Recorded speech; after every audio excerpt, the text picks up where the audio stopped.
مړ شم خو چې سترګې توروي، زه دې مړ شم خو چې سترګې توروي او بعضې خلک په کتو خلک ړندوي.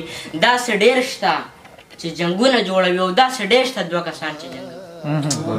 داسې ډېر شته چې جنګونه جوړوي، داسې ډېر شته دوه کسان چې جنګوي.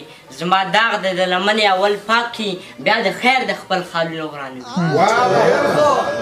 زما داغ دی د لمنې اول پاک کي بیا د خیر د خپل خالونه ورانوي.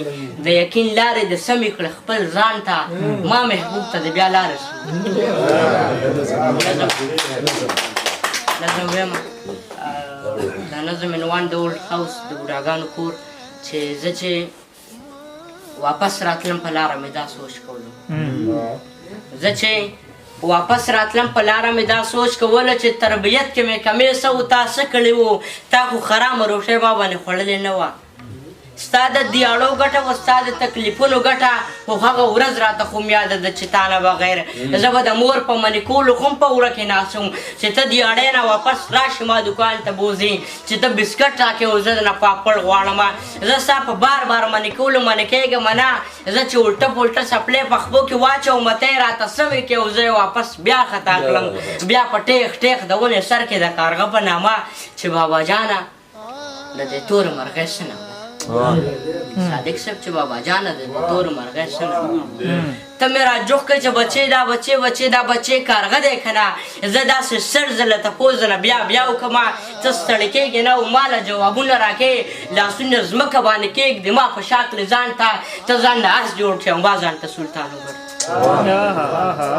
لاسونه ځمکه باندې کېږدې ما په شاکل ځان ته ته ځان نه اس جوړ کړې او ما ځان ته سلطان وګرځې.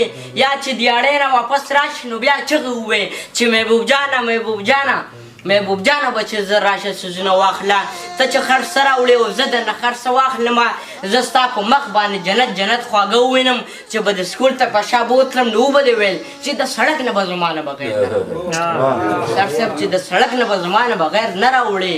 که بچې مړ شولې نو زه به در سره مړ شم. اوس چې ته وټوخېږې ښځه راته غوږ کې وایي چې دا بوډا لرې که د سره په غم اخته یو.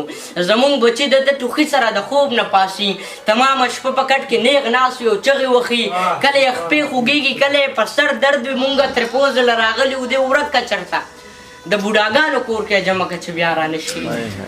زه چې واپس راتلم په لاره مې دا سوچ کولو چې محبوب جانه خپل بابا د چا ته پرېښودلو، چې محبوب جان هغه اس چې چېرته پرېښودلو، هغه چې تا چې بسکټ نه غوښته او پاپړ غوښتلو، هغه چې تا ته یې په وړه ژبه خبرې کولې، هغه چې تا ته به یې ویل چې دا کارغه دی که نه.